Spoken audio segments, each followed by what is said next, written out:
السلام علیکم ورحمۃ اللہ وبرکاتہ۔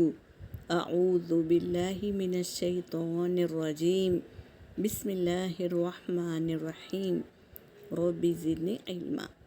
آج ہم کھانا کھانے کے سنتیں لیں گے۔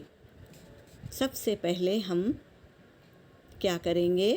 آؤ دسترخوان بچھائیں گے، کیونکہ دسترخوان ایک پاک چیز ہوتی ہے اور اس پر اگر کھانا نوالا ہمارا گر جائے تو اٹھا کر کھا سکتے ہیں، کیونکہ وہ دسترخوان پاک ہوتا ہے اور یہ برکت بھی ہوتی ہے دسترخوان بچھا کر کھانے میں۔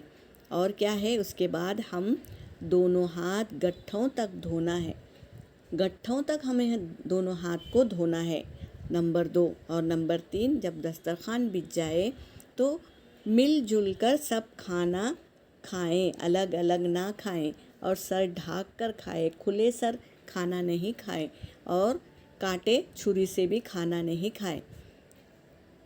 بسم اللہ پڑھ کر کھانا چاہیے۔ بسم اللہ جو بھولا کوئی تو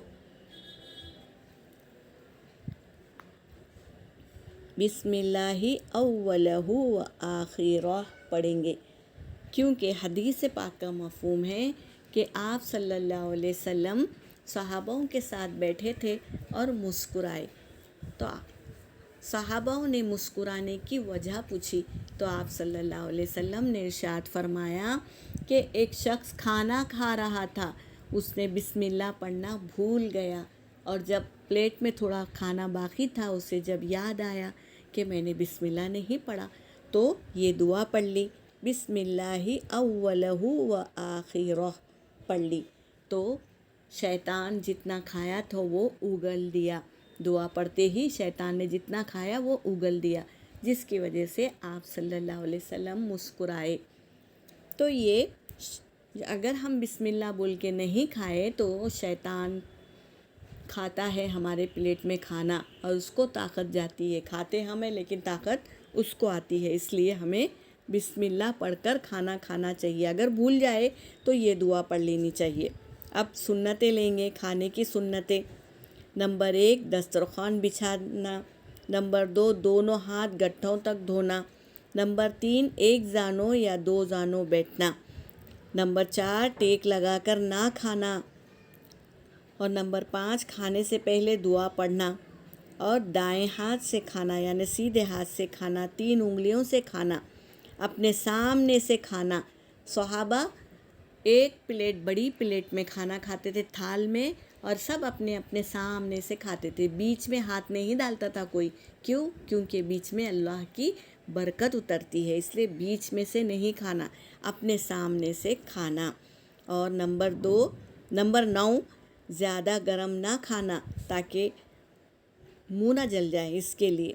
اور نمبر 10، کھانے میں عیب نہ نکالنا، یہ ہمارے نبی پاک صلی اللہ علیہ وسلم کو بالکل پسند نہیں تھا کسی کے کھانے میں عیب نکالنا، اور اللہ کو بھی پسند نہیں۔ نمبر 11، اگر لقمہ گر جائے تو اٹھا کر کھا لینا۔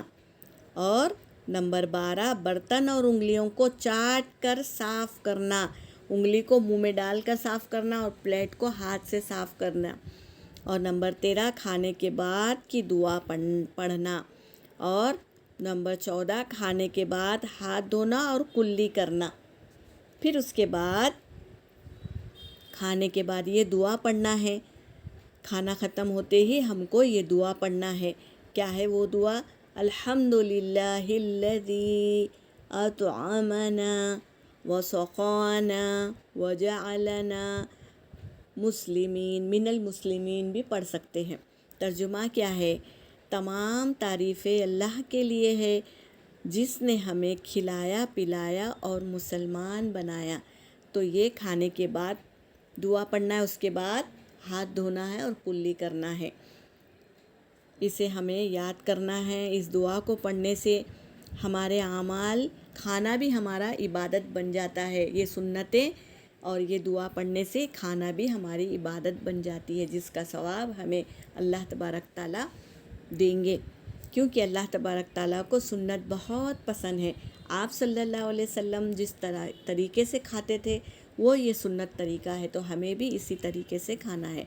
یہاں پر میرا سبق ہو گیا۔ وآخر دعوانا ان الحمد للہ رب العالمین۔